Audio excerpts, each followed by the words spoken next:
Shalom to PM. Shalom. Sekali lagi lebih semangat lagi. Shalom to PM. Shalom. Ada sukacita di rumah Tuhan hari ini? Amin. Ya walaupun mungkin ada yang bersukacita, ada yang berduka cita, ada yang hari ini mungkin lagi ada beban berat. Sama seperti saya mungkin ya. Jadi hari ini datang mungkin rasanya hati nggak kurang enak gitu. Tapi saya percaya kalau misalkan kita udah dikasih Tuhan nafas di pagi hari ini yang kita bisa hirup, kita bisa hembuskan. Di setiap detik yang bisa berapa kali kita nafas ya. Tapi aku percaya kalau kita sama-sama bisa bernafas artinya Tuhan tuh masih setia. Sampai hari ini kita masih bisa dikasih nafas. Kita masih bisa bernyanyi, kita masih bisa muji Tuhan. Tuhan masih setia, jadi di apapun keadaan kita, kondisi kita mau menyembah Tuhan, amin. Kasih yang terbaik buat Tuhan, amin. Kita beri tepuk tangan yang terbaik untuk Tuhan kita. Terima kasih Tuhan, terima kasih Tuhan. Kami datang kepadamu Tuhan. Mungkin dengan hati yang letih lusuh Tuhan. Dengan beban berat Tuhan. Tapi kami percaya Tuhan Kau akan berikan kami kelegaan Tuhan. Oh Tuhan, kami undang Roh Kudus-Mu untuk hadir di tempat ini Tuhan. Jamah dan lawat kami semua Tuhan. Kami tidak ada apa-apanya Tuhan tanpa Engkau. Oleh karena itu kami mengundang Kau untuk hadir Tuhan. Kau milik kehidupan kami.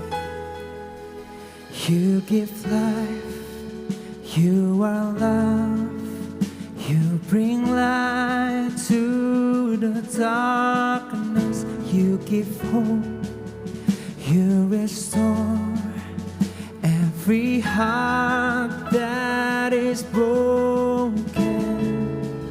As we're gonna sing, great are you, Lord. We wanna declare Jesus. It's your breath in our lungs, so we pour out our praise. We pour out our praise. It's your breath in our lungs, so we pour out our praise to you only. Kami percaya Tuhan, itu nafas-Mu Tuhan.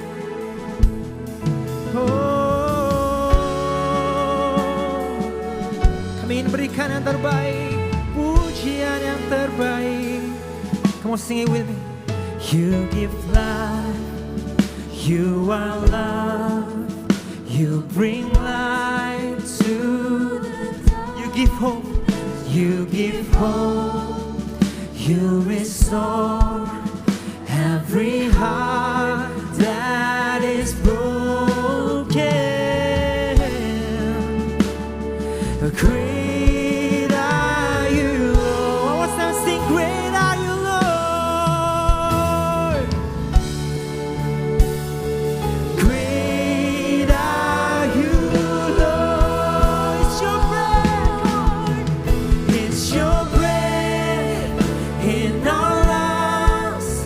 So we pour out our praise, we pour out our praise. It's your breath in our lungs, so we pour out our praise to you. Oh, it's your breath, it's your breath in our lungs. We pour out our praise, so we pour out our praise. We pour out our praise. It's your breath in our lungs, so we pour out our praise to you only.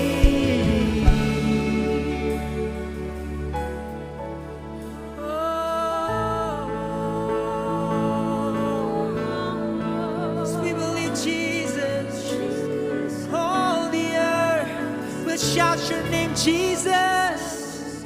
We'll shout your name, Jesus. We will shout your name, God. And all the earth will shout your praise. Our hearts will cry, these bones will sing. Great are you, Lord. Dengan tangan terangkat katakan, in all the earth. And all the earth will shout your praise. Our hearts will cry, these bones will sing. Great are you, Lord. Kamu bisa lebih keras lagi untuk Tuhan. All the earth will shout your praise. Our hearts will cry, these bones will sing. Great are you, Lord. It's your breath in our lungs, so we pour out, It's your breath, it's your breath. Come on, church, just sing it. So we pour out our praise to you only. It's your breath in our lungs, so we pour out our praise. We pour out our praise. It's your breath in our lungs, so we pour out our praise to you only. And all the earth will shout your praise. Our hearts will cry, these bones will sing. Come on, great. Come on, just sing it out. He's great, He's mighty, Jesus. And all the earth, come on. All the earth will shout your praise. Our hearts will cry, these bones will sing. Great are you. Come on, now sing all the earth, in all the earth. All the earth, we will shout your praise forever, Jesus. Yes, this is the cry of our hearts. Great are you, Lord. It's your breath in our lungs, so we pour out our praise. Pour out our praise. It's your breath in our lungs, so we pour out our praise to you. It's your breath. It's your breath in our lungs, so we pour out our praise. We pour out our praise. It's your breath in our lungs, so we pour out our praise to you only. Kita beri tepuk tangan yang baik untuk Tuhan kita. Oh, segala kemuliaan hanya bagi namamu, Yesus. Kamu bisa lebih lagi, rumah Tuhan bisa lebih lagi untuk Tuhan Yesus. Terima kasih Tuhan, terima kasih Tuhan. Kami rasakan hadirat-Mu di tempat ini Tuhan. Kami undang Kau untuk hadir Tuhan. Menjamah kami semua Tuhan, satu persatu Tuhan. Tidak ada yang terlepas Tuhan. Oh Jesus. Oh Jesus. Kami butuhkan Engkau Tuhan. Ini semua untuk-Mu Tuhan. Kami dapatkan ini semua dari-Mu. Kami ingin memberikan yang terbaik Tuhan. Dan kami kembalikan kepada Engkau Tuhan. Seluruh nyanyian kami, tarian kami Tuhan. Yang terbaik dari kami semua. Hanya untuk kemuliaan nama-Mu saja Tuhan. Tuhan Yesus Kristus. Di dalam nama Tuhan Yesus. Semua yang percaya sama-sama katakan. Amin. Shalom Tupie. Shalom. Lebih semangat lagi, shalom. Shalom. Saya yakin dan percaya kalau saat ini kita ada, siang hari ini kita memuji Tuhan, kita mau rayakan, kita mau sukacita karena kasih-Nya begitu besar atas hidup kita, amin. Yang siap memuji Tuhan boleh suarakan wuh. Yang mau menari buat Tuhan katakan aye.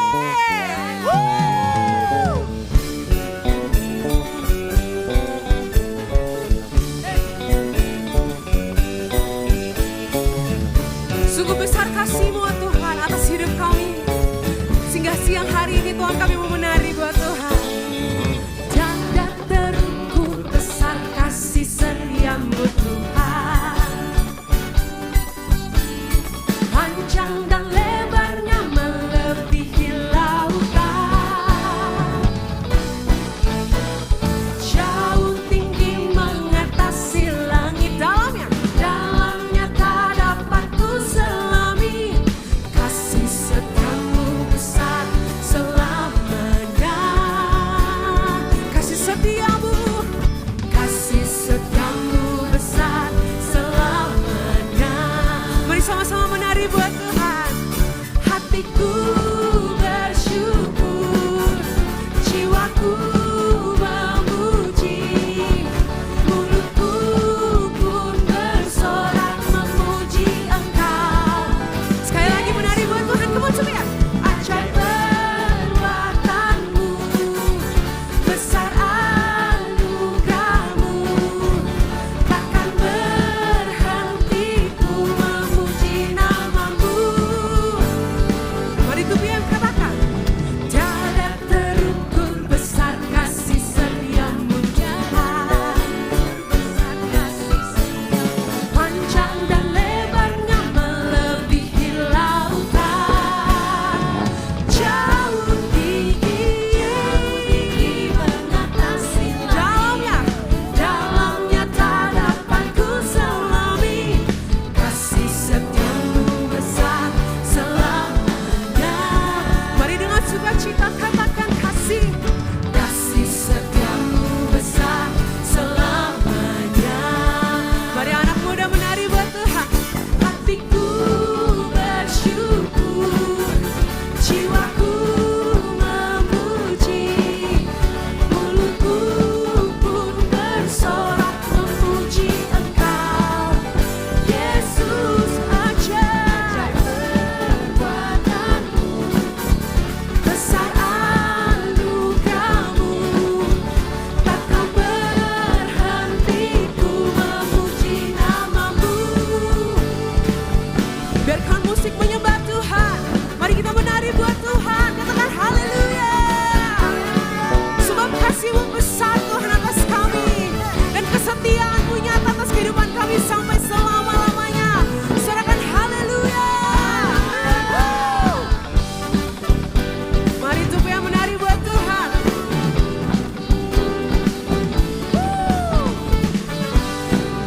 Kasih setiamu besar atas hidupku. Sambil tepuk tangan katakan, hatiku bersyukur. Mari jiwa-jiwa yang memuji Tuhan. Biar mulut kami pun bersorak. Ini suara anak-anak-Mu Tuhan. Lebih semangat lagi katakan, ajaib perbuatan besar anugerah-Mu, takkan berhenti ku memuji nama-Mu. Sekali lagi menari buat Tuhan ya. Come on come ya. Ajaib kasih-Mu, jiwaku memuji,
suka dalammu. Tupi yang mana suaranya sambil bertepuk tangan.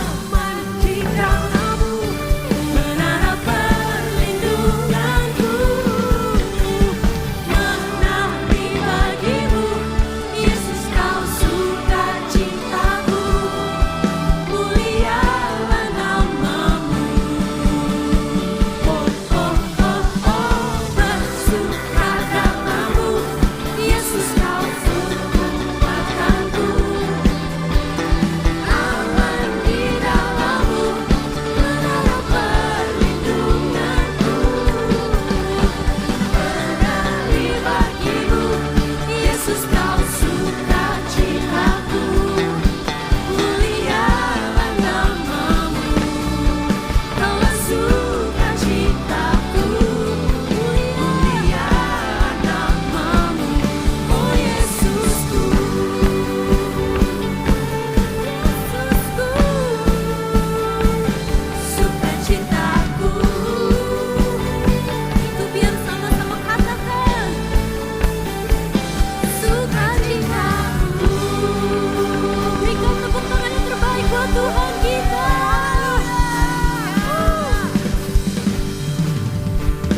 Shalom to BM. Nggak afdol kalau nggak diulang. Shalom to BM. Siapa yang hari ini excited banget boleh bilang aye. Oke, boleh silakan kembali duduk dalam hadirat Tuhan Yesus. Guys, happy banget ya kita kembali lagi hari Minggu. Bisa ketemu sama teman-teman lagi di 2PM. Dan hari ini aku mau welcome dulu nih untuk teman-teman kita yang mungkin baru pertama kali hadir di 2PM. Aku sudah dapat beberapa namanya. Kita mau welcome Akash. Welcome to 2PM. Welcome home. Thank you for joining us. Dan ada juga Rara duduk di tengah baju merah sudah datang ke 2PM 2 kali. Welcome Rara, welcome home, thank you ya. Buat teman-teman 2PM adalah ibadah yang adult.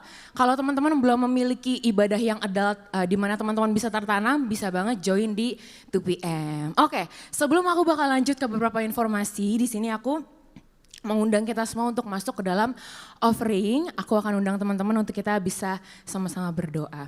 Tuhan Yesus, terima kasih untuk hari ini Bapa. Pada hari ini kami bisa mengikuti ibadah di tempat di mana kami tertanam Tuhan di 2PM. Dan sementara kami akan memberikan yang terbaik Tuhan.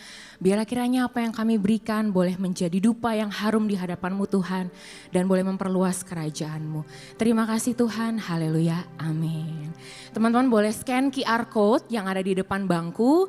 Ataupun boleh scan layar dan pastikan untuk penerimanya adalah atas nama GBI PRJ. Oke.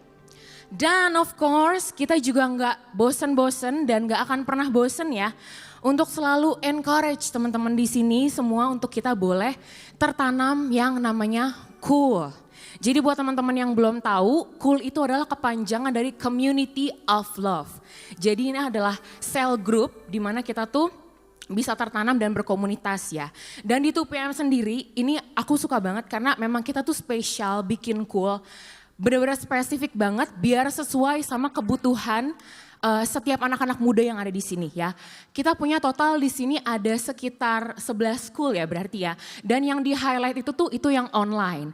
Jadi buat teman-teman mungkin yang masih kuliah bisa join di cool yang mungkin lebih banyak anak-anak kuliahnya. Yang sudah bekerja ataupun yang sudah berhubungan, sudah berpasangan tapi mulai masuk ke dalam jenjang serius, kita juga ada cool thrive, ada cool tutuan dan lain sebagainya gitu. Jadi buat teman-teman yang ngerasa rindu mau tertanam, boleh banget langsung scan QR code dan nanti akan kita arahkan untuk bisa join cool bareng-bareng. Oke, dan yang selanjutnya kita juga gak akan pernah bosan untuk ngajak teman-teman di sini kalau sudah tertanam, sudah ibadah bareng-bareng, kita juga rindu mau melayani bareng-bareng ya teman-teman ya. Karena kita percaya bahwa Tuhan mengadakan kita di dunia ini itu untuk bisa jadi berkat, untuk bisa jadi kontribusi juga gitu dalam memperluas kerajaannya. Dan di sini kita punya volunteers di berbagai bidang. ada nursery, ada praise and worship, creative, ada Sunday service. Jadi buat teman-teman yang punya kerinduan hati, punya passion, punya skill, please join us. Karena kita pasti bakal welcome banget untuk kalian dan Tuhan juga pasti bakal senang banget gitu dengan pelayanannya kalian ya. Dan sebentar lagi kita memasuki bulan Desember, so excited karena kita akan merayakan yang namanya HUT ulang tahun gereja kita tercinta yaitu GBI PRJ. Dan sebentar akan ditayangkan sedikit ya untuk video mengenai HUT GBI PRJ yang ke-28 tahun.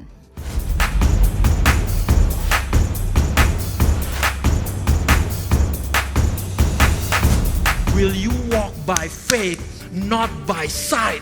Tetap melangkah, walaupun berat, melangkah lagi. Karena peperangan bicara tentang berjaga-jaga. Bukan jadi santai, bukan biasakan, bukan lost begitu saja. Bapa kau setia.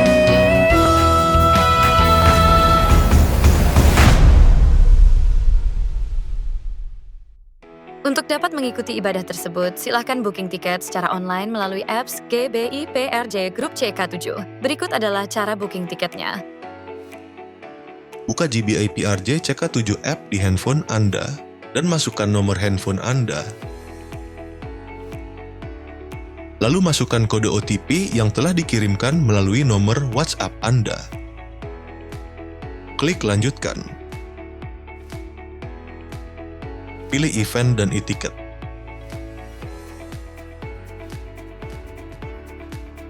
Klik register. Pilih jadwal ibadah yang Anda inginkan dan klik simpan.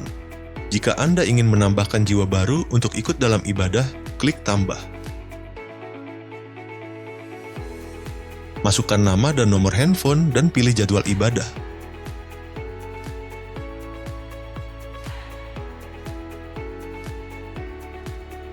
Klik submit registration.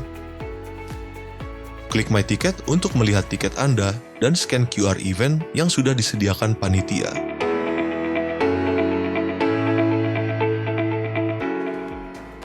Oke, jadi untuk HUT GBI PRJ sendiri kita akan mengadakan total 4 ibadah ya teman-teman. Jadi teman-teman boleh download dulu apps-nya, registrasi dan booking tiketnya untuk ibadah masing-masing yang teman mau join. Yang udah dapat tiketnya coba mau denger suaranya dong bilang wuh. Oke, dan yang terakhir jangan lupa juga untuk follow social medianya 2PM. Di sini kita punya Instagram, ada TikTok juga. Untuk kalian tuh bisa dapat info terupdate dan kita juga selalu mengadakan ini budayanya 2PM ya. Di setiap hari Jumat atau hari Sabtu itu kita selalu buka yang namanya prayer request. Jadi kita selalu doain untuk teman-teman kita yang mungkin punya kerinduan doa masing-masing dan that's why kalian juga bisa follow, bisa masukin prayer request kalian juga dan bisa dapat info terupdate mengenai 2PM. Aku mau undang kita semua untuk bangkit berdiri ya teman-teman. Kita juga mau mendoakan untuk beberapa prayer request yang sudah masuk pada hari ini. Mari kita semua bersatu di dalam doa. Tuhan Yesus Allah Bapa yang maha baik Tuhan, terima kasih untuk hari ini ya Bapa.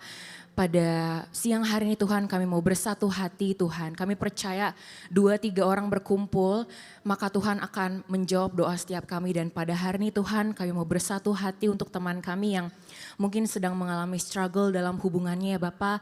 Kami mau berdoa Tuhan supaya Engkau boleh kuatkan, Engkau boleh berikan pemulihan dan Engkau boleh peluk dia dengan kasih-Mu Tuhan. Kami percaya Tuhan, Tuhan pegang kehidupannya dan Tuhan pegang hatinya, dirinya Tuhan dan Tuhan akan berikan yang terbaik untuk dia ya Bapa.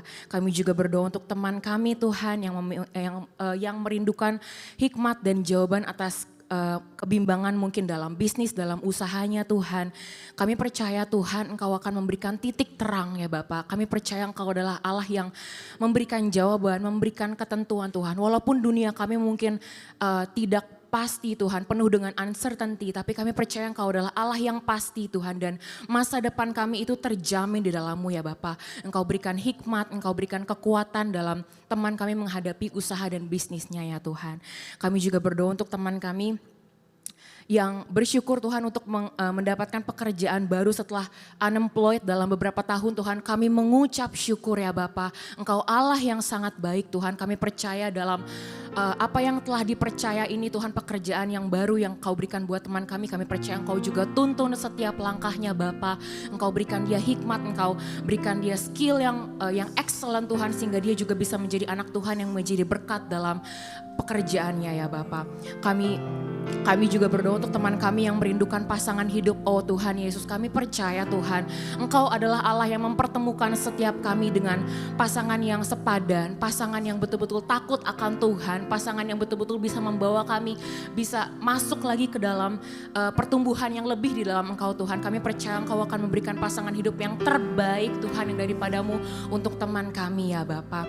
Terima kasih Tuhan, kami juga berdoa untuk ayahnya teman kami yang akan menghadapi operasi katarak di minggu depan. Bapa, kami percaya Tuhan Yesus, jamahan-Mu luar biasa Tuhan. Engkau pakai tangan setiap dokter, setiap nakes, setiap obat yang diberikan. Dan kami percaya Tuhan setiap operasi akan berjalan dengan lancar. Dan Papa teman kami itu boleh keluar dengan kesembuhan yang sempurna yang daripada Tuhan Yesus.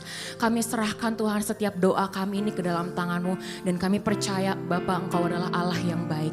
Terima kasih Tuhan. Amin. Berikan tepuk tangan yang terbaik buat Tuhan kita. Aku mau undang teman-teman semua untuk kita pejamkan mata kita. Kita mau ingat setiap kebaikan Tuhan yang boleh kita rasakan dari kita lahir sampai saat ini. Kalau kita masih ada, kita masih kuat, kita percaya itu semua karena kebaikan dan anugerah Tuhan saja. Amin. Mari kita nyanyikan. I call you faithful for the promises you've kept and every need you've met. Lord, I'm so grateful you were with me every step, and I never will forget when I think of how you bless me, how your hand has never let me go, never let me go. You have been so good to me, God, I can't believe how you love me. What a friend you have been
you love me. What a friend you have been. So good to me. God, I can't believe how you love me. What a friend you have been. So good to me. God, I can't believe how you love me. What a friend you have been. So good to me. God, I can't believe how you love me. What a friend you have been.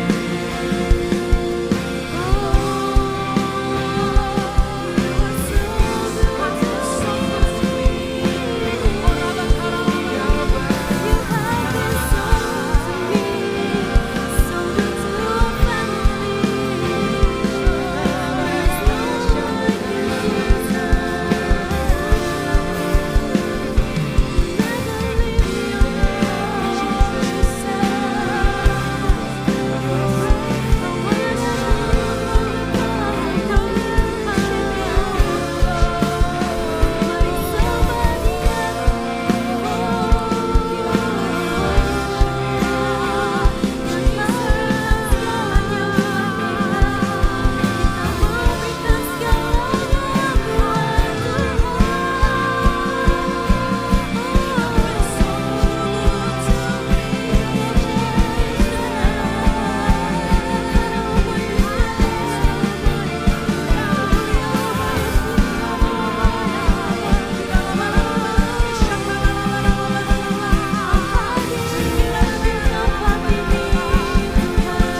Ku mau memujimu, ku selalu pujimu. Ku mau menyembahmu, ku selalu sembahmu.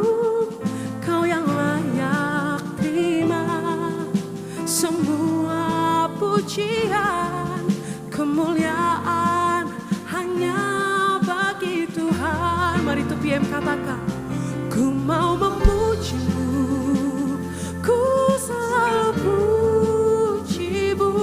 Ku mau menyembahmu, ku selalu sembahmu.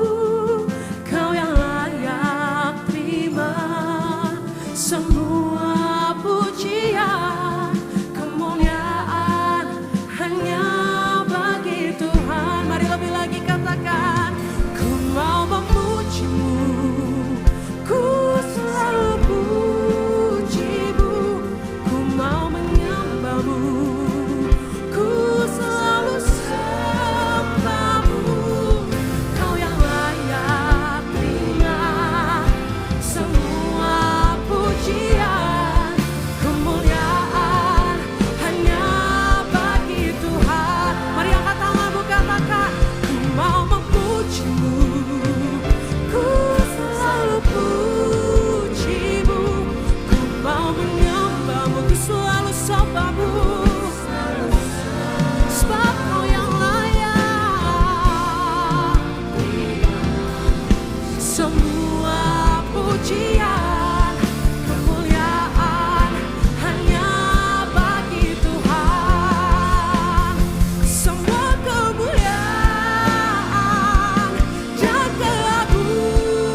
kasih Tuhan, buat kesempatan demi kesempatan kami bisa duduk seperti Maria mendengarkan isi hati-Mu.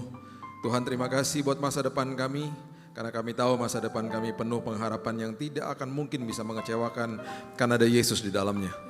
Kami mengucap syukur buat kekekalan yang Tuhan sudah siapkan bagi kami. Kami mengucap syukur buat kepastian yang Tuhan sudah berikan buat kami. Semuanya itu Tuhan karena Engkau telah selesaikan di kayu salib. Dengan kata selesai, dimeteraikanlah semua karya-Mu. Terima kasih Bapa yang baik, hari ini kami mau belajar menerima yang terbaik, supaya hidup kami bisa memberikan yang terbaik. Kami sambut firman-Mu, di dalam nama Yesus kami berdoa, kita sama-sama katakan, amin, amin, amin, amin, amin. Silakan duduk, shalom.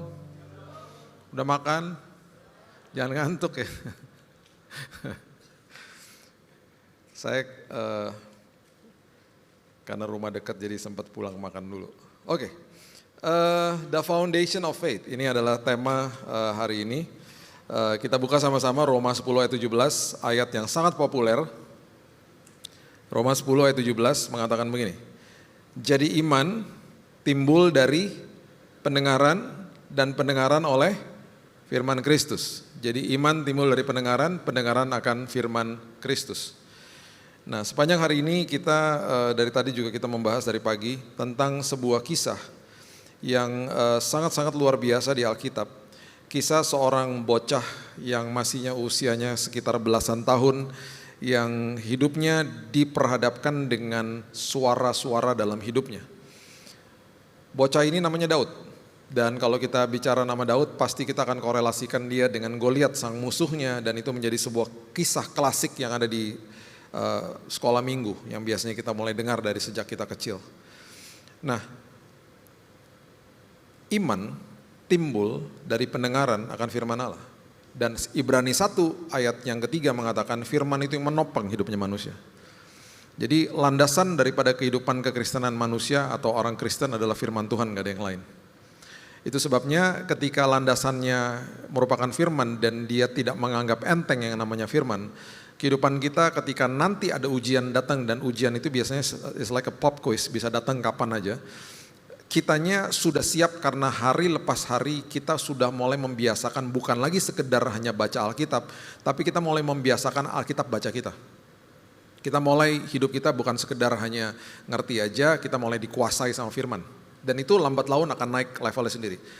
Inti dasarnya sebenarnya sangat sederhana, baca, dengar, baca, dengar, baca, dengar. Kemudian merenungkan, memperkatakan, dan akhirnya melakukan firman. Saya nggak berani keluar dari kamar saya sebelum pagi-pagi, mending dari rumah, kamar. Saya nggak berani keluar dari kamar sebelum ada waktu saat teduh. Karena bagi saya keputusan saya akan diambil sesuai dengan firman yang saya baca dan dengar di pagi hari. Dan malam hari nanti kita pasti ada mesbah keluarga. Banyak orang berikan alasan, tapi anak saya udah jauh Pak dan lain sebagainya. Anak saya yang pertama tinggal beda 12 jam sama saya. Kita video call sama dia, dia lagi bangun pagi. Baru bangun lah, kadang-kadang baru mau mulai pergi ke tempat pekerjaannya. Dan itu gak pernah jadi alasan. Dan bagi saya seorang parent, ya, saya dan istri saya melihat pertumbuhan rohani yang luar biasa dalam hidup mereka. Karena sejak kecil itu adalah warisan yang terbesar yang kita bisa berikan dalam hidup mereka. Nah, mendengar, pendengaran akan firman Kristus ya. Mendengar sama mendengarkan itu beda. Mendengar itu kita bisa mendengar apa aja secara pasif, tapi kita tidak akhirnya masuk ke dalam hati dan lubuk kita. Tapi kalau kita mendengarkan itu berarti kita melakukan sesuatu posisi yang aktif dan fokus. Dan apa yang kita dengarkan itu akhirnya bisa mengubah hidup kita atau juga bisa merusak hidup kita. Tergantung kita dengarkan apa. Nah, suara yang kita dengar setiap hari itu adalah suara yang sangat banyak dan sangat bising khususnya di kehidupan kita hari ini. Bising lah, ada sosmed, ada suara hati sendiri, ada suara iblis juga, ada suara yang lain. Bahkan ada suara-suara sumbang yang datang dari sekeliling kita dan biasanya yang paling menyakitkan adalah dari orang terdekat biasanya. Nah, pribadi yang kita biasanya suka ketemu kalau kita lagi ngopi adalah pribadi yang good listener. Orang yang dengerin kita, tektokannya enak dan lain sebagainya. Saya punya seorang teman baik yang juga mentor saya, dan saya kalau ngobrol sama dia nagih ngomong sama dia karena dia dengar, dia mendengarkan, kemudian kita ngobrolnya itu saling mengisi, saling belajar dan fulfilling gitu, bahkan kita nggak tahu waktu akhirnya ketika ngobrol. Nah, ada juga orang yang kita ngobrol itu kita lama-lama nggak suka ngobrol sama dia karena kita capek sendiri, karena dia dikit-dikit gini, dia potong-potong kita, udah gitu setiap kali kita berkisah sesuatu, dia punya kisah yang lebih heboh lah pokoknya. Gue pokoknya harus lebih seru daripada lo gitu. Kita ngomong dikit, oh ya kalau gue gini, oh ya kalau gue gini, capek kan lama-lama. Terus pas kita udah selesai ketemu, kita bilang gini, gue gak mau lagi ketemu sama dia, gue capek ketemu sama dia. Dia ngajak-ngajak ngopi lagi, itu udah malas, kita mulai menghindar. Nah, pribadi yang paling sering bicara sama saya adalah saya lah. Pribadi yang paling sering bicara sama kita semuanya adalah diri kita sendiri. Nah, kita bisa membuat diri kita capek gara-gara kita ngomong sama diri kita sendiri sesuatu yang salah. Dan kita dengar sesuatu itu dan akhirnya membuat jiwa kita capek. Contoh, Yesus berkata begini di Matius 6 ayat 31. Jangan khawatir dan berkata, apakah yang akan kamu makan, minum, dan pakai. Jadi dengan kata lain dia lagi ngajarin, jangan kamu khawatir dan plus kamu jangan berkata, jangan ngomong gini, aduh gimana ya, itu kebutuhanmu sudah aku cukupkan, semua apa yang kamu butuhkan dalam hidupmu aku sudah siapkan, terkadang memang sesuai sama waktuku bukan waktunya kamu tenang aja. Ketika kamu melihat hidupmu sehari-hari, anggap aja kamu melihat sebuah jigsaw puzzle, sebuah teka-teki gambar. Teka-teki gambar itu kalau kita buka boxnya, kita akan ketemu bits and pieces kecil-kecil begini biasanya ya, tergantung lah, ada yang gede ada yang kecil. Tapi kalau misalnya dibilang 3.000 nih puzzle gitu ya, kita pas buka boxnya pusing lah ngelihatnya. Yang biasa dilakukan apa? Kita tata satu-satu. Terus kita mulai lihat gambar yang cocok digabung sama yang mana gitu ya. Baru nanti jadi gambar yang besar. Tuhan udah punya gambar yang besar. Nah kita ngelihatnya pakai persepsi seperti itu, kita lihatnya tuh yang gak enak-enak setiap hari. Itu sebabnya seringkali karena kita gak bisa lihat gambar besarnya, kita komplain. Mulai latih dirimu supaya jiwamu tenang. Makanya ada kuasa di balik ucapan syukur. Lo ada masalah? Ada. Gue lagi punya masalah. Terus kita gak ngeluh, kita ngomongnya baik, kita ngomongnya beda. Kita ngomong gini, iya ada masalah, tapi gue tahu kok Tuhan yang memegang hidup gue. Gue tahu nanti ketika waktunya sudah tiba, semuanya Tuhan sudah siapkan yang terbaik buat gue. Instead daripada orang ngomong begini, lo ada masalah? Iya nih, harus stres gue. Aduh gini, stres beneran ntar. Iman timbul dari pendengaran akan firman Kristus. Bukan pendengaran sosmed, bukan pendengaran Netflix, bukan pendengaran drakor dan lain sebagainya. Gak apa-apa ya nonton Netflix ya, it's okay loh. Nonton drakor juga gak apa-apa. Cuman kalau kita terus-terusin isinya seperti begitu, foundation kita mau jadi apa gitu loh. Jadi pendengaran akan firman Kristus. Jadi hati-hati, kita juga ngomong sama diri kita juga harus hati-hati berarti. Karena kita adalah pribadi yang paling sering ngomong sama kita. Nah Daud, kalau kita bilang Daud dan kita langsung korelasikan dengan Goliat, that's too easy lah, terlalu gampang lah. Daud ini punya kehidupan yang harus mengambil posisi dan harus mengambil keputusan untuk mendengarkan suara siapa yang dia mau dengar. Sampai akhirnya dia berhadapan sama Goliat itu gak mudah. Ya, oke, nanti teman-teman baca di 1 Samuel 15, itu Saul udah mulai di-ousted lah sama Tuhan. Dia tuh udah mulai gak taat dan lain sebagainya. Sampai-sampai ada ayat di 1 Samuel 15 ayat 22, kalau dibaca dalam bahasa Inggris itu keren banget, dibilang obedience is far greater than sacrifice. Dengan kata lain Tuhan bilang ini, saya gak butuh pengorbanan kamu, saya lebih butuh ketaatan kamu. Karena dia gak taat, urapannya mulai diambil, urapannya dipindahkan kepada seseorang yang akhirnya Samuel, Nabi Samuel disuruh sama Tuhan untuk pergi ke rumahnya Isai yang ada di Bethlehem. Kisah ini bermulai dari 1 Samuel 16, ayat yang pertama, firman Tuhan katakan begini. Berfirmanlah Tuhan kepada Samuel, berapa lama lagi engkau berduka cita karena Saul? Bukankah ia telah kutolak sebagai raja atas Israel? Isilah tabung tandukmu dengan minyak dan pergilah. Aku mengutus engkau kepada Isai orang Bethlehem itu, sebab di antara anak-anaknya telah kupilih seorang raja bagiku. Waktu dia sampai ke tempatnya Isai, di ayatnya yang ke-6, ketika mereka masuk dan melihat, dan Samuel melihat Eliab ini anak pertama, anak sulung. Lalu pikirnya sungguh di hadapan Tuhan sekarang berdiri yang diurapi. Kenapa? Karena Eliab prajurit. Ada kemungkinan dia punya perawakan dan fisiknya itu prajurit dan memang mungkin gede gitu ya. Dan sosoknya adalah sosok fisik yang cocok nih jadi raja nih. Tetapi berfirman Tuhan kepada Samuel, jangan pandang parasnya atau perawakan yang tinggi, sebab aku telah menolaknya. Bukan yang dilihat manusia, yang dilihat Allah. Manusia melihat apa yang di depan mata, tetapi Tuhan melihat hati. Lalu Isai memanggil Abinadab ini anak yang kedua. Dan menyuruh lewat di depan Samuel, dan Samuel juga berkata orang ini pun tidak dipilih Tuhan. Kemudian anak yang ketiga disuruh lewat depannya Samuel, namanya Syama. Kemudian Isai menyuruh Syama lewat ayat 9, Samuel juga berkata orang ini pun tidak dipilih Tuhan. Demikian Isai menyuruh ke-7 anaknya lewat di depan Samuel dan semuanya ini dikatakan semua ini tidak dipilih Tuhan. Bingunglah Samuelnya. Dia mulai bertanya di ayat yang ke-11. Inikah anakmu semua? Jawabnya masih tinggal yang bungsu tetapi sedang mengembalakan kambing domba. Jangan lewatkan kalimat mengembalakan kambing domba karena ini akan diulang berkali-kali. Dan ini akan menunjukkan setiap kali ada pengulangan di dalam sebuah kisah, sang penulis sedang memberitahu kepada kita itu penting. Sebuah kalimat atau sebuah kejadian yang pertama kali diucapkan di Alkitab juga penting, dan kemudian pengulangan juga penting. Contoh sederhana, tabir di Perjanjian Lama sama tabir di Perjanjian Baru misalnya. Ya, di Perjanjian Lama tabir itu adalah pemisah antara Tuhan dengan manusia yang didirikan di dalam kemah atau tabernakel Musa. Tabir pertama kali disebut di Perjanjian Baru itu dirobek sama Yesus ketika dia katakan selesai di kayu salib. Jadi ada significance-nya, ada setiap kali kata pertama diucapkan, setiap kali ada pengulangan, itu Alkitab lagi berusaha memberitahu kepada kita, sang penulis pastinya, bahwa ada sesuatu yang sangat penting di baliknya. Kata Samuel kepada Isai, suruhlah memanggil dia sebab kita tidak akan duduk makan sebelum ia datang kemari. Dan kemudian disuruhnya menjemput dia, kita nggak pernah tahu, Alkitab tidak pernah mendokumentasikan siapa yang memanggil Daud di padang. Dan akhirnya ia dikatakan ia kemerah-merahan, matanya indah, parasnya elok. Dan waktu dia datang, Tuhan berfirman begini kepada Samuel, bangkitlah, urapi dia. Sebab inilah dia, ini orangnya. Dan Alkitab mengatakan di ayat 13, Samuel mengambil tabung tanduk berisi minyak, mengurapi Daud, perhatikan kalimat ini, di tengah-tengah saudara-saudaranya. Sejak hari itu dan seterusnya berkuasalah roh Tuhan atas Daud. Di Perjanjian Lama, roh Tuhan itu berkuasa di atas manusia. Di Perjanjian Baru, roh Tuhan berkuasa di dalam manusia. Semua kita ada roh kudus di dalam sini.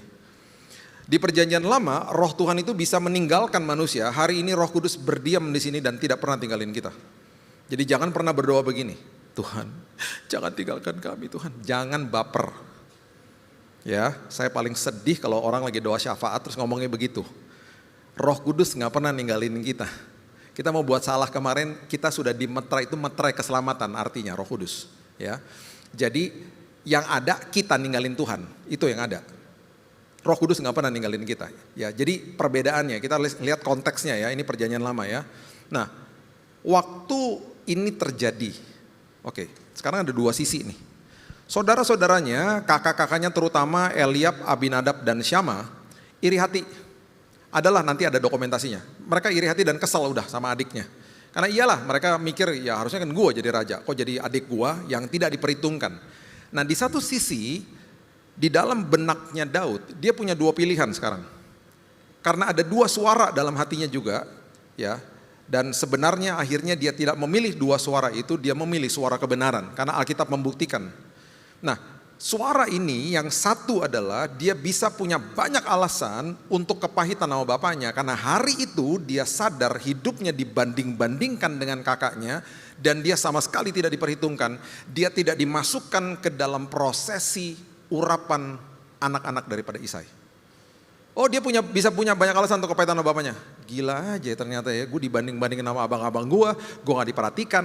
Yang kedua, dia punya banyak alasan untuk dia bisa sangat sombong hari itu.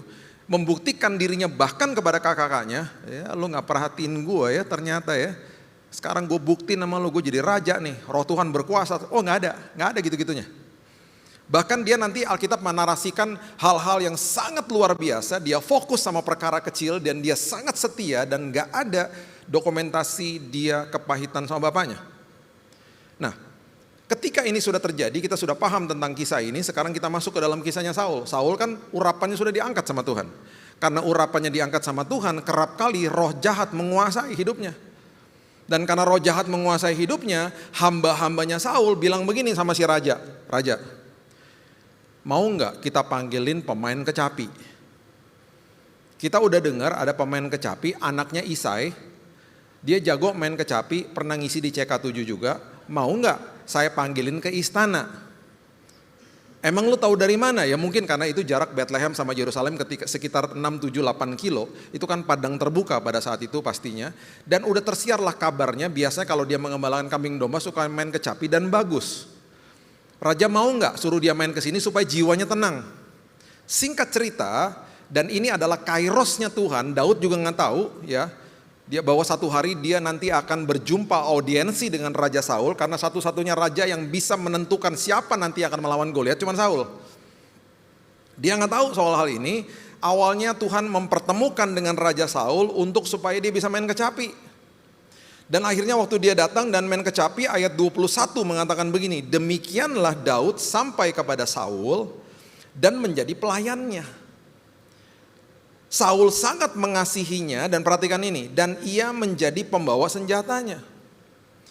Sebab itu, berarti dipercaya ya, Saul menyuruh orang kepada Isai, kepada bapaknya, dan mengatakan begini, bilangin sama bapaknya, biarkanlah Daud tetap menjadi pelayanku. Bilangin sama bapaknya, suruh kasih tahu bahwa Daud gue mau hire jadi full time buat gue.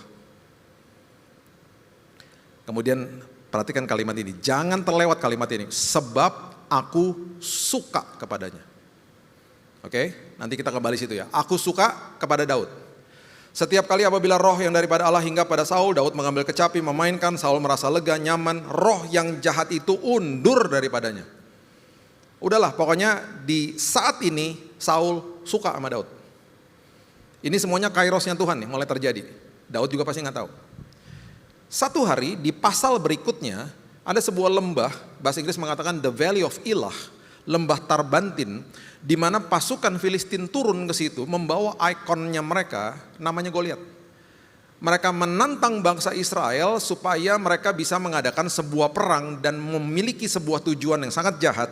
Dan ini tersirat di 1 Samuel 17 di ayat yang keempat dikatakan begini. Lalu tampillah keluar seorang pendekar dari tentara orang Filistin. Namanya Goliat dari Gat, tingginya 6 hasta sejengkal.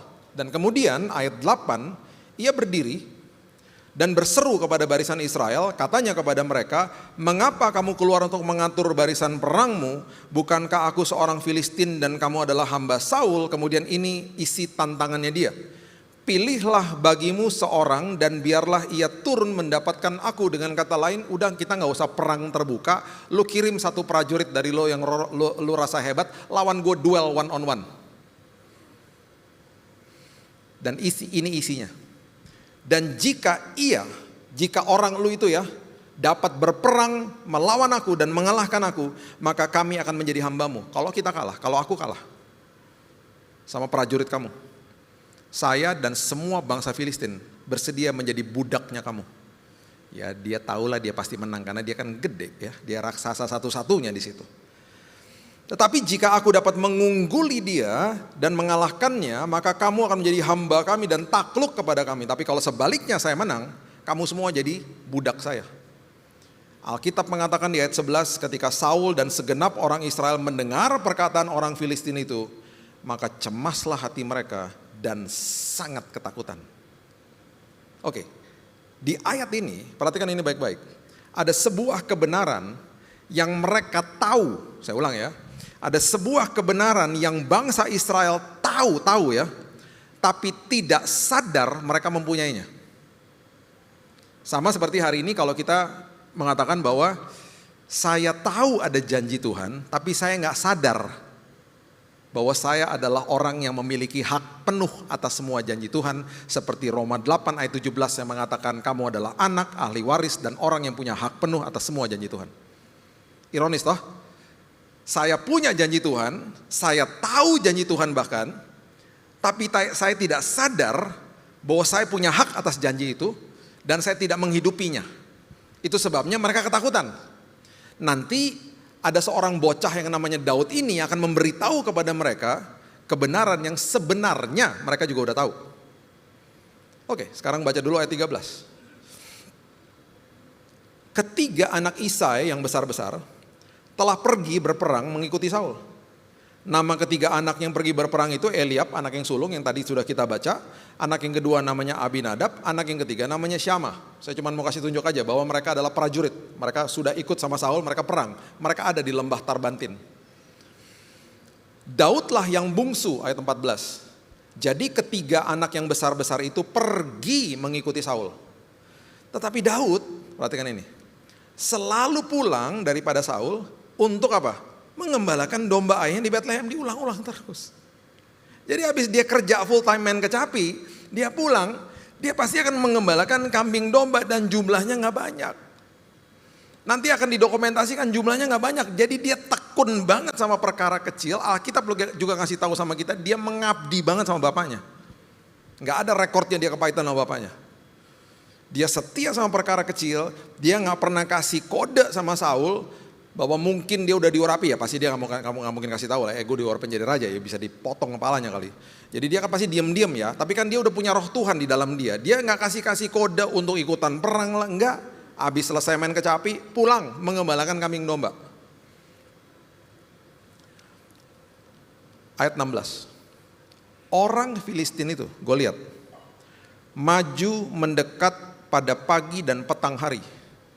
Demikianlah ia tampil ke depan 40 hari lamanya. Berarti apa? Pagi dan petang dia teriak-teriak kepada barisan Israel selama 40 hari. Dia teriak-teriak begini, woi mana? Penakut lo semua gitu. Ditantangin tiap hari, 40 hari. Suara kegelapan dilontarkan kepada bangsa Israel tiap hari dan mereka ketakutan dan mereka tidak sadar mereka punya yang namanya janji Tuhan atas hidupnya. Oke, ini kalau film frame-nya berubah, masuk ke rumahnya Isai. Ayat 17. Isai berkata kepada Daud pagi-pagi, pagi atau sore, mungkin sore kali ya. Anaknya, ambillah untuk kakak-kakakmu bertih gandum ini seeva dan roti yang 10 ini, bawalah cepat-cepat ke perkemahan kepada kakak-kakakmu. Ya. Dan baiklah sampaikan keju yang 10 ini kepada kepala pasukan 1000, tengoklah apakah kakak-kakakmu selamat dan bawalah pulang suatu tanda dari mereka. Saul dan mereka dan semua orang Israel ada di lembah Tarbantin tengah berperang melawan orang Filistin. Ada kemungkinan ini perkataannya sore hari karena besoknya baru Daud akan berangkat. Ya, jadi bapaknya tuh bilang beginilah tiba-tiba satu hari. Besok kamu gak usah mengembalakan kambing domba. Kamu pergi bawain roti sama bertih gandum sama keju. Kamu anter buat kakak-kakak kamu yang ada di lembah Tarbantin. Kasih juga kejunya buat kepala-kepala prajurit. Ya, mereka lagi perang lawan Filistin di lembah Tarbantin. Mungkin Daud nanya gini, di mana tuh lembah Tarbantin? Lu Google Map aja deket Kemayoran mungkin. Mungkin, saya nggak tahu ya dia ngomong gitu. Ya.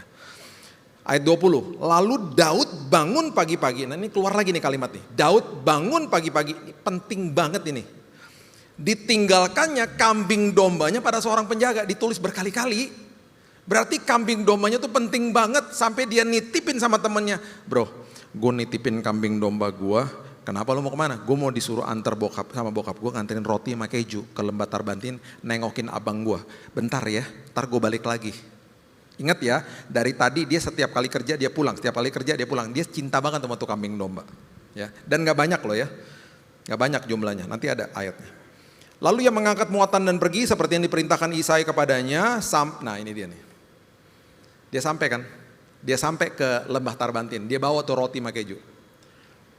Kalau kejadian berikut ini tidak terjadi di depannya dia, waktu dia ngedropin roti, keju, bertih gandum, dia ketemu kakaknya, dia mungkin gak ketemu sama kakaknya, ada kemungkinan besar terjadi begini skenarionya. Dia dropin, kan dia tanggung jawab sama kambing dombanya. Tolong tanyain kakak gue aman gak? Aman, karena gue mesti kasih kabar buat bokap. Oh aman ya, ini gue titip ya, bertih gandum sama roti buat abang gue, ini keju buat kepala prajurit. Udah ya, thank you ya. Terus mungkin temannya nanya sama orang prajurit nanya, lu mau kemana?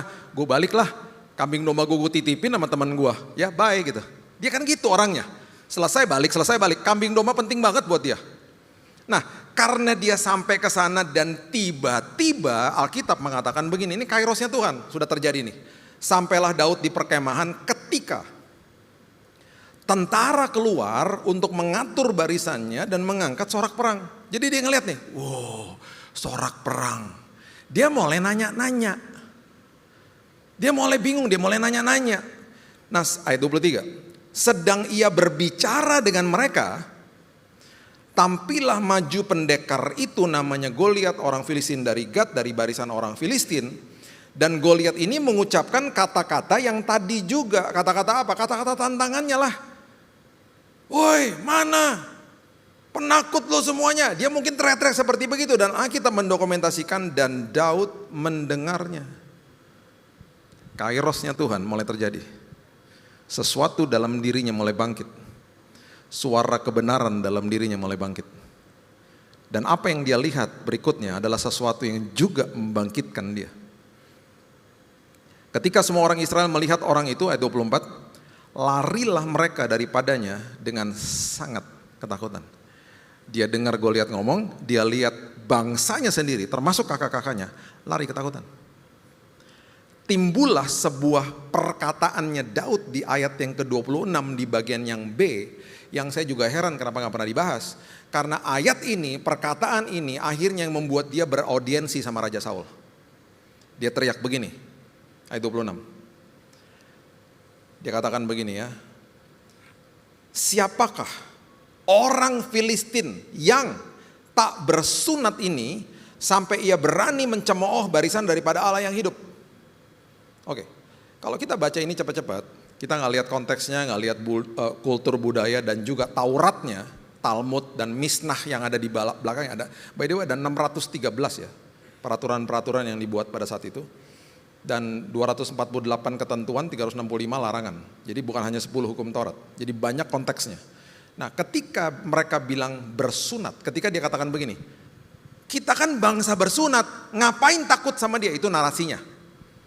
Arti sunat pada saat itu adalah mereka memiliki penyertaan Tuhan. Dan itu adalah kebenaran yang mereka tahu, tapi mereka gak sadar. Dan itu yang diteriakkan sama Daud. Kalau kita narasikan dalam bahasa Indonesia sehari-hari, dia lagi ngomong gini, guys, lu ngapain takut? Kita ini bangsa bersunat, kita punya penyertaan Tuhan, dia enggak. Jadi kalau lu kirim siapapun ngelawan dia, bahkan prajurit yang paling kurus pun ngelawan dia, lu menang. Bukan karena lo hebat, bukan karena Tuhan menyertai lo. Itu yang dia ngomong. Mereka tahu nggak? Ya tahu lah, mereka tahu kebenaran itu, tapi mereka tidak mendengar suara kebenaran yang mereka pilih. Mendengar suara dari kegelapan. Makanya iman timbul dari pendengaran akan firman Allah. Itu maksudnya. Itu maksudnya. Dan ini yang terjadi. Ayat 28. Kakaknya dengar dia ngomong. Dan kakaknya bilang begini, ketika Eliab kakaknya yang tertua mendengar perkataan Daud kepada orang-orang itu, bangkitlah amarah Eliab kepada Daud sambil berkata, mengapa engkau datang? Ngapain lu di sini? Kan kakaknya iri hati sama dia. Kakaknya kan gak suka sama dia. Dan pada siapakah kau tinggalkan kambing domba? Diulang lagi nih, kambing domba yang cuma 2-3 ekor di padang gurun. Ternyata jumlahnya cuma 2-3 ekor. Penting banget buat dia. Aku kenal sifat pemberanimu dan kejahatan hatimu. Engkau datang kemari dengan maksud melihat pertempuran. Nah ini responnya Daud. Ayat 29. Apa yang telah kuperbuat? Hanya bertanya saja. Bahasa sinetron banget ya. Apa yang telah aku perbuat? Hanya bertanya saja. Saya artikan dalam bahasa Indonesia sehari-hari ya. Kak, gue cuma nanya kak. Gitu. Kayak gitulah dia ngomongnya. Sopan ya. Terus lihat apa yang dilakukan, ayat 30. I love verse 30. I love this. Lalu berpalinglah ia. Dari mana? Daripadanya. Look away, daripada siapa? Eliab, kakaknya, kepada orang lain dan kemudian menanyakan yang sama. Rakyat memberi jawab kepadanya seperti tadi. Perhatikan urutan ini. Suara sumbang. Suara yang paling menyakitkan yang kita bisa dengar. Dan bisa membuat kita kepahitan. Itu adalah dari orang terdekat kita. Dan seringkali dari keluarga kita sendiri. Dan Alkitab mencatat ini dengan sangat-sangat jelas. Ketika itu yang kau dengar dari keluargamu atau siapapun orang yang pernah ngebully dirimu. Respon dengan sopan. Dan look away. Lepaskan pengampunan. Dan berpalinglah. Dan fokus sama panggilan Tuhan atas hidupmu. Dan terus bertanya, dia berpaling daripada Eliab. Orang Jakarta punya istilah, yang waras ngalah. Saya hari ini Kalau bicara soal papa saya, my dad, saya bisa nahan nangis karena saya punya kisah indah bersama dia. Dia udah dipanggil pulang Tuhan 15 tahun yang lalu padahal. Tapi bisa sebaliknya. Saya bisa hari ini ngomong begini, teman-teman, saya punya kisah kesaksian dalam hidup saya lepaskan pengampunan loh buat papa saya. Bisa saya ngomong gitu hari ini. Kenapa saya nggak ngomong gini? Karena ada keputusan yang papa saya ambil ketika hidupnya sejak kecil disiksa sama bapaknya dia, opa saya. Di kampung Tomohon di Manado, opa saya adalah terkenal tentara Kenil. Dan papa saya, my dad, udah biasa diikat di pohon, ditelanjangin, digerayangin semut merah, digamparin di depan desanya. Sampai satu hari dia udah gak tahan, di tahun 60-an dia udah gak tahan, dia kabur ke pelabuhan Bitung di Manado. Dia kabur ke Surabaya, dia kabur ke Bandung, dia kabur ke Jakarta, dia ketemu mama saya di sini di Jakarta. Dia dapat surat, karena waktu itu masih zaman surat. Dia dapat surat bahwa papanya meninggal, ini yang dicerita sama saya. Papa gak pernah tuh ada rasa sedih, bahkan waktu dengar dia meninggal ya biasa aja.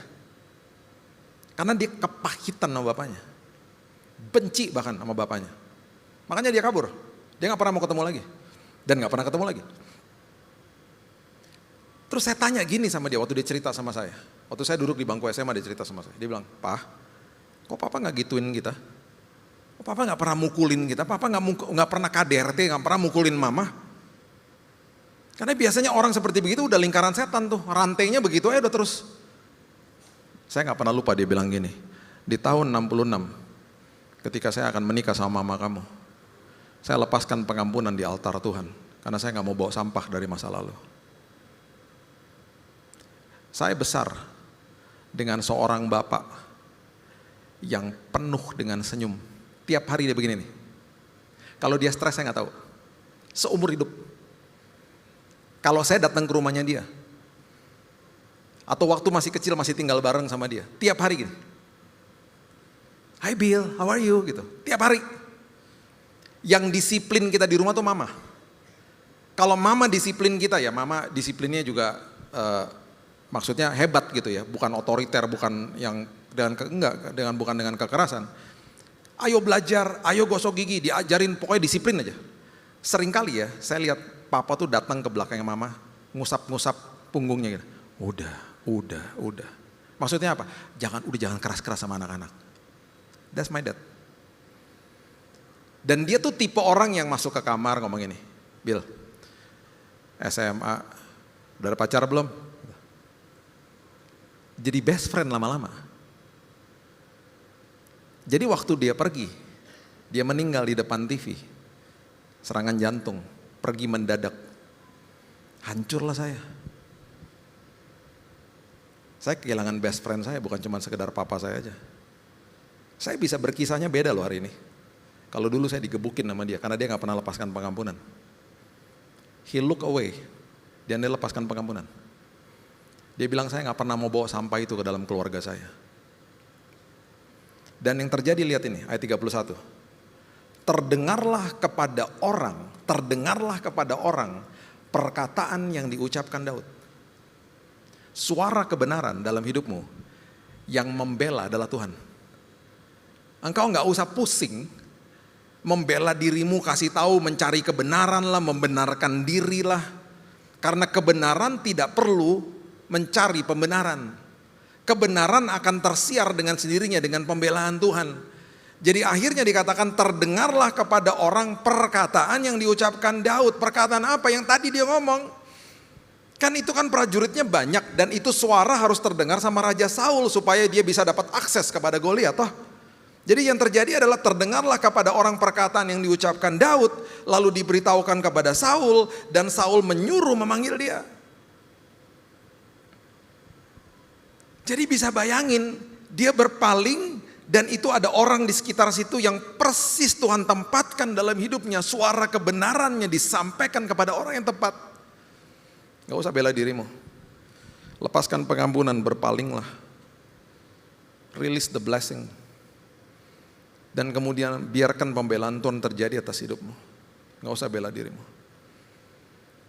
Dan perhatikan ketika Saul tahu Dan ketika Saul memanggil dia, itu semuanya karena Saul udah kenal dan suka sama dia. Makanya saya tadi bilang di awal, jangan lupa ya, Saul suka sama dia. Oke, sekarang kita ubah skenarionya ya. Saul nggak pernah ketemu dia nggak pernah main kecapi di istananya Saul. Terus tiba-tiba kucluk-kucluk ada seorang prajurit ngomong gini sama Raja Saul, bos itu di luar ada bocah 19 tahun kayaknya usianya, bawa roti sama keju. Oke. Terus ngapain dia? Iya, dia itu lagi teriak-teriak di luar, dia bilang kita bangsa bersunat bos, kita kalau lawan si Goliat pasti kita menang. Ya emang bener juga sih bos ya gitu ya. Ada kemungkinan Saul bilang gini, bilang sama tuh bocah pulang aja, gue udah pusing lawan Goliat tuh bocah buat ribut aja udah, pusing, suruh pulang aja. Tapi karena dia dengar namanya Saul, dipanggil bukan karena ucapannya, karena siapa yang ngomong? Daud. Oh ya, bawa kecapi gak? Suruh kesini deh gitu. Skenarionya Tuhan, kairosnya Tuhan, selalu tepat waktu bagi anak-anaknya. Dipanggil. Kan itu akses satu-satu. Kenapa dia gak pulang? Karena dia dengar sorak perang. Kenapa dia gak pulang? Karena Tuhan membiarkan dia dengar suara kegelapan dan timbul suara kebenaran di dalam sini. Dia menyuarakan suaranya, dia dimaki-maki sama abangnya, dia lepaskan pengampunan, dia look away. Dan Tuhan yang kasih tahu sama Saul suara kebenaran itu, karena Tuhan yang bela. Dan waktu dia ketemu sama Saul, kalimat pertama, dia ngomong begini ayat 32. Janganlah seorang menjadi tawar hati karena dia, jangan takut bos, jangan takut. Hambamu ini akan pergi melawan orang Filistin itu, gak ada yang berani, udah gua aja deh.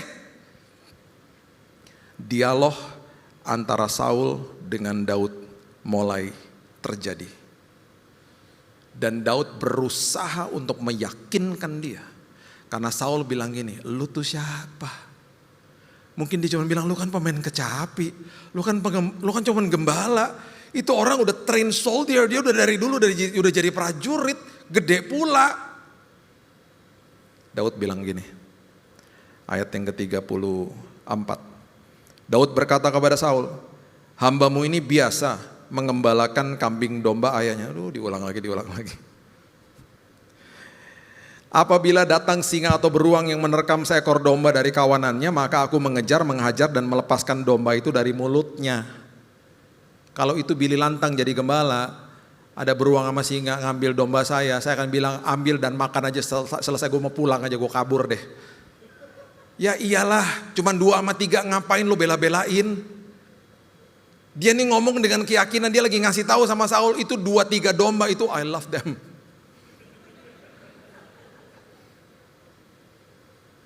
Bos, setiap kali gue main kecapi gue selalu pulang untuk ketemu sama mereka.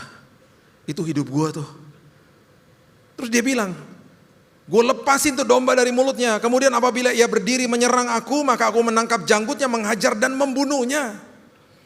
Baik singa maupun beruang telah dihajar oleh hambamu ini. Dan orang Filistin, diulang nih ya, yang tidak bersunat itu, ia akan sama seperti salah satu daripada binatang itu, karena ia telah mencemooh barisan daripada Allah yang hidup. Dengan kata lain dia ngomong begini, bos, prinsipnya gini bos, beruang sama singa itu gak bersunat. Dia pasti kalah sama saya karena saya bersunat. Saya punya penyertaan Tuhan. Goliat juga gak bersunat, bentuknya beda aja, yang ini binatang tuh raksasa, udah. Sama-sama gak bersunat, udah pasti kalah lah bos. Makanya dia bilang begini ayat 37. Tuhan yang telah melepaskan aku dari cakar singa dan dari cakar beruang, dia juga akan melepaskan aku dari tangan orang Filistin itu. Di kalimat itu Saul akhirnya begini-begini pasti. Iya benar juga sih. Iya. Dan ini kalimat yang buat saya merinding. Kata Saul kepada Daud, pergilah, Tuhan menyertai engkau. Izin untuk duel sama Goliat diberikan sama Raja Saul di ayat 37. Berarti nasib sebuah bangsa diberikan kepada bocah 19 tahun yang lagi bawa roti sama keju. Kalau dia kalah, semua jadi budak. Nasib sebuah bangsa diberikan kepada dia. Terus dia dikasih baju perang. Dia bilang apa? Berat bos, berat. Gue mah kecil, gue kan gak bisa lah. Lu mau bawa apa? Gue cuma perlu 5 batu, tas kecil buat batunya, umban, dan tongkat. Dan Goliat bilang begini sama dia, you come with me with sticks and stones? Lu datang sama gue cuman bawa gituan.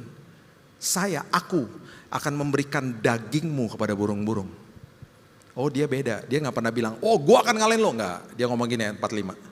Dia bilang begini, tetapi Daud berkata kepada orang Filistin itu, engkau mendatangi aku dengan pedang, tombak, dan lembing. Aku mendatangi engkau dengan nama Tuhan semesta alam, Allah segala barisan Israel yang kau tantang itu. Dia gak mengandalkan batunya lah, dia mengandalkan nama atas segala nama.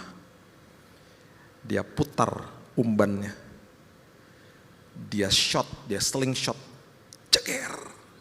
Semua di sini yang tahu fisika, sebuah batu bisa nancep di dahinya raksasa dan membunuh dia, itu probabilitasnya hampir tidak mungkin. Bukan batunya yang bunuh dia, Tuhan yang mengalahkan Goliat. Karena dia datang dengan nama itu. Dia datang dengan nama itu. Dan yang saya paling suka, kenapa 5 batu? Kalau nanti teman-teman baca di Samuel sama di Tawarikh, Goliat punya 4 saudara. Berarti dia udah siapin 1 batu buat 1 raksasa. Berarti juga 1 batu membunuh 1 raksasa. Berarti juga 1 batu tidak akan meleset. Wow. Ingat gak dari tadi kita baca, dia nanya, dia gali informasi sebanyak-banyaknya. Pasti ada yang ngomong sama dia, bro, dia punya 4 saudara bro. Kita belum lihat aja, mungkin lagi ngumpet, makanya dia siapin 5 batu. Saudara-saudaranya mati. Nanti ada kisahnya sendiri, nanti baca aja, ada di Tawarikh kok. Berarti apa? Di dalam benaknya dia, walaupun kecil di tangan saya, kalau bermitra sama Tuhan, pasti jadi perkara besar. Amin. Pasti jadi perkara besar. Tongkat di tangannya Musa, gak ada artinya. Bermitra sama Tuhan, lautan kebelah. 5 roti dan 2 ikan gak ada artinya. Bermitra sama Tuhan, ribuan orang makan. 5 batu umban, tas kecil buat batunya, dan tongkat di tangan Daud, membunuh Goliat. Mungkin hari ini kita sedang bergumul. Air mata kita sama lutut kita untuk berdoa. Hanya itu yang kita punya. Bermitralah dengan Tuhan. Pasti terobosan akan terjadi. Perkara besar terjadi dalam hidupmu. Karena ketika engkau berhadapan sama masalahmu, engkau tidak berhadapan dengan atas namamu sendiri. Engkau menghadapi masalahmu di atas nama, atas segala nama. Yesus Kristus, Tuhan dan Juru Selamat kita. Berikan tepuk tangan kita untuk Tuhan kita. Bapak yang baik, kami belajar Tuhan, bahwa fondasi daripada iman kami adalah mendengarkan suara kebenaran. Mendengarkan firman itu. Itu sebabnya Daud gak takut. Itu sebabnya hidupnya berkemenangan. Dia gak pernah tahu dia bangun pagi satu hari dia akan berhadapan sama Goliat. Dia gak pernah tahu satu hari kisahnya dikumandangkan di gereja ini. Dia hanya menghidupi kehidupan yang sangat sederhana.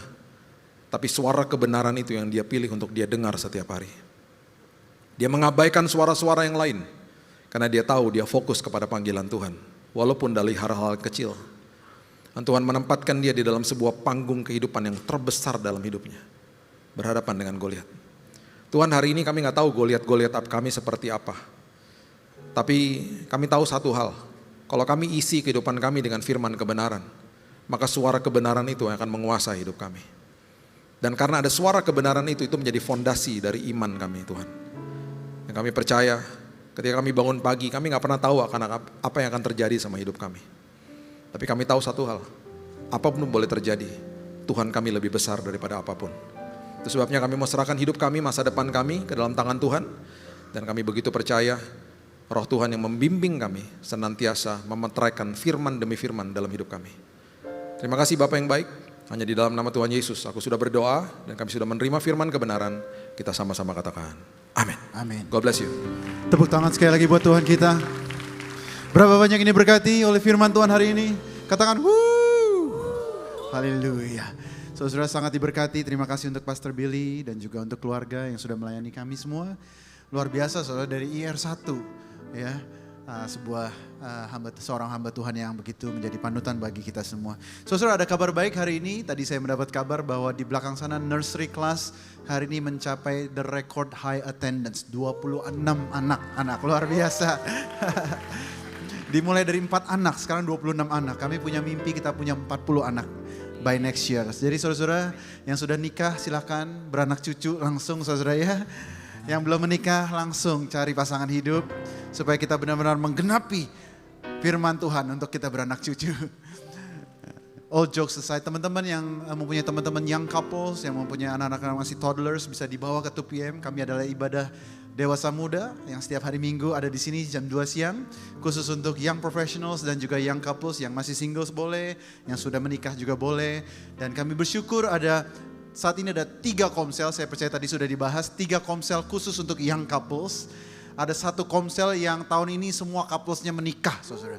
Ya, saya berdoa tahun depan ada baby baru dari Cool Tribe ini ya, saudara ya. Saya tahu sekarang sudah ada yang sedang menantikan, gitu ya, saudara ya. Luar biasa. Kita diberkati Tuhan, amin. Minggu depan anak-anak nursery akan perform di depan kita semua. Ya, kita berikan tepuk tangan, nantikan kita akan lihat betapa mereka begitu penuh dengan kreativitas dan juga tentunya big thank you for all the young moms yang membantu melayani dengan luar biasa. Mari kita bangkit berdiri, kita akan akhiri ibadah kita bersama-sama dengan sukacita, dengan pengharapan, dengan ekspektasi, dengan ucapan syukur. Boleh kita ucapkan syukur kepada Tuhan, kita suarakan terima kasih Tuhan. Semuanya tidak ada yang diam, katakan terima kasih Tuhan. Terima kasih Tuhan. Atas kebaikan-Mu, kesetiaan-Mu, tuntunan-Mu. Oh, come on church, lift up your voice. Angkat suaramu, angkat syukurmu kepada Dia. Terima kasih.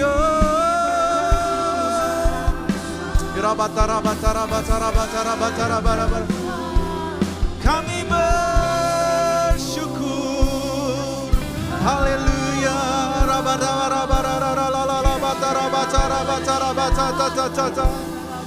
Atas tuntunan-Mu, oh pemeliharaan-Mu Tuhan. Atas kairos-Mu Tuhan, atas hidup kami. Atas penyertaan-Mu, atas janji-Mu, atas kesetiaan-Mu. Kami bersyukur Tuhan.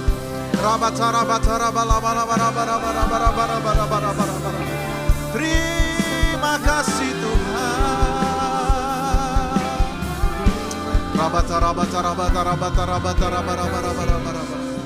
Mari saudara-saudara kita bersatu sejenak. Terima kasih Tuhan. Renungkan firman Tuhan siang hari ini. Ucapkan syukur untuk semua penyertaan Tuhan dari langkah ke langkah, dari kairos ke kairos berikutnya. Atas tuntunan, penyertaan, atas suara Tuhan yang menuntun kita, atas firman, atas gereja ini, atas penggembalaan di tempat ini kita mengucap syukur. Kami percaya Tuhan bahwa Engkau begitu sayang kepada kami.